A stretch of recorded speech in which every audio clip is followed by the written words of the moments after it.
Hello, আসসালামু আলাইকুম। Welcome to my new blog. আজকে আমি চলে এসেছি জাতুনে, যেখানে কিনা কফির বিভিন্ন মেশিন দেখতে পারলাম। তাই আপনাদের সাথে একটু শেয়ার করলাম যে জার্মানিতে কি টাইপের কফির মেশিনগুলো পাওয়া যায়, আপনারাও একটু দেখেন।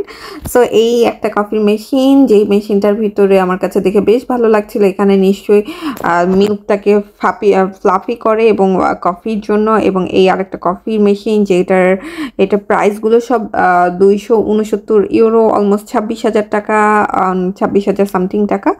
সো আর এখানে দেখেন এক্সপ্রেসও আছে, ক্রিম আছে, তারপরে হলে কি ক্যাপাচিনো আছে, সব আলাদা আলাদা আছে। আপনি জাস্ট মিল্ক দিবেন আর কফি দিবেন, দেন ওটা প্রেস করবেন। আপনি ক্যাপাচিনো খেতে চাইলে ক্যাপাচিনো, এক্সপ্রেসও খেতে চাইলে এক্সপ্রেসও, যে যেটা পছন্দ করে সেই অনুযায়ী ওখানে ফিগার আছে। আর এটা মাত্র 10,000 টাকা দাম। আর এগুলো সবগুলোই কফি, বিভিন্ন টাইপের কফি। আর এই যে একটা কফির যে মেশিনের সাথে এই 3 ধরনের কফি ফ্রি দিবে, এবং এই কফিগুলোই শুধুমাত্র এই মেশিনটাতে চলবে। আপনি অন্য কোনো ব্র্যান্ডের কফি দিলে হবে না। সো এইটা একটু আমার কাছে একটু ডিফিকাল্ট লাগে, বিকজ আপনি যে কফির মেশিনটা কিনছেন 10,000 টাকা দিয়ে, সেই 10,000 টাকা দিয়ে আপনি শুধুমাত্র এই ব্র্যান্ডের কফি খেতে পারবেন, নেসক্যাফে তখন ইউজ করতে পারবেন না। এটা আমার কাছে একটু মনে হয়েছে যে না, এটা ঠিক না। সো আর এটা হলে গিয়ে এটা ল্যাতে মাকাতো মানে গ্লাস, যেই গ্লাসে কিন্তু অর্ধেকটা থাকে মিল্ক, উপরে থাকে কফি। আর এখানে আরও কিছু কফি, যেহেতু জার্মানি খুব ঠান্ডার দেশ, কফি নিয়ে এদের খুবই খুবই খুবই একটা আধিক্যতা বলতে পারেন, বা কফি খুবই পছন্দ করে। আমি আসলে কফি বেশি পছন্দ করি না, আমি চা বেশি পছন্দ করি। সো আমার চা দিনে বেলা 2 বার খেতেই হবে, এটা আমার বাধ্যতামূলক, বিকজ আমি টি ফ্রিক।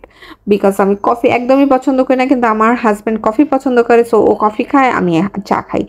আমাদের বাসায় এটাই চলতে থাকে। সো কফি এটা দেখেন একটা এক্সপ্রেসো, শুধু এক্সপ্রেসো খাবে, ছোট্ট ছোট্ট গ্লাস, মানে একদম র কফিটা এক্সপ্রেসো। আর এটা হলে গিয়ে ক্রিম গ্লাস, মানে গ্লাসও আলাদা আলাদা পাওয়া যায় এখানে।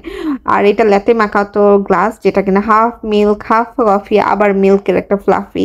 আর এটা হলে গিয়ে কফিটাকে রাখার জন্য। আর এটা কফির গ্লাস, একটা গ্লাস যে গ্লাসে কিনা দুধটাকে ফ্লাফি করে, এই গ্লাসগুলো ইউজ করে সেইটাতে, যাতে ফার্স্টে কফি দিলেন তার উপরে আর কি দুধটা দিতে পারেন সেই জন্য। আর এখানে অনেকগুলো কাপও আছে দেখলাম। তারপরে মানে কফির অ্যাক্সেসরিজ সব কিছুই পাওয়া যাচ্ছে এখানে। আপনি কিন্তু মোটামুটি ভালো, এই দেশে যে কি কি জিনিস পাওয়া যায় সেটা আমি একটু দেখানোর চেষ্টা করছি আপনাদের। আমি জানি না আপনাদের কেমন লাগছে আমার ভিডিওটা। যদি ভালো লেগে থাকে অবশ্যই লাইক কমেন্ট শেয়ার দিবেন এবং আমার পেজটাকে ফলো করবেন। আল্লাহ হাফেজ, আসসালামু আলাইকুম, টাটা।